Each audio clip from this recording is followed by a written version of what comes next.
श्री स्वामी समर्थ. श्री स्वामी चरित्र सारामृत अध्याय 4. संन्याशांची फजिती. श्री स्वामी समर्थ महाराजांच्या दिव्य लीलांचा महिमा ऐकून 2 संन्याशी अक्कलकोटास आले.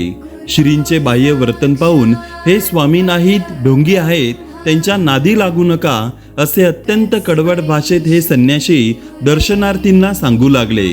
श्रींबरोबर हे संन्याशी एका भक्ताच्या घरी आले.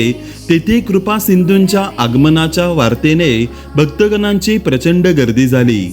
श्री स्वामी समर्थ नामाचा जयघोष करीत स्वामींच्या चरणी दक्षिणा, फुले, फळे, मिठाई सश्रद्ध मनाने अर्पण करून श्रींचे दर्शन घेऊ लागले.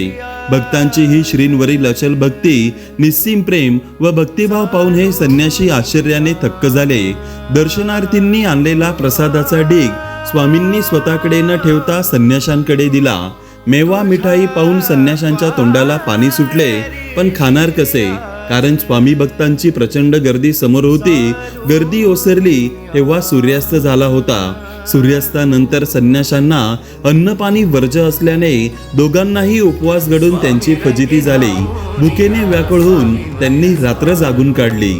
भक्ती, ज्ञान आणि वैराग्य ज्यांचे आश्रयस्थान आहे, अन्नपूर्णा ज्यांच्या आज्ञेत आहे, त्या स्वामींनी त्या दिवशी अन्नोदकाला स्पर्शही केला नाही. श्री स्वामी समर्थ.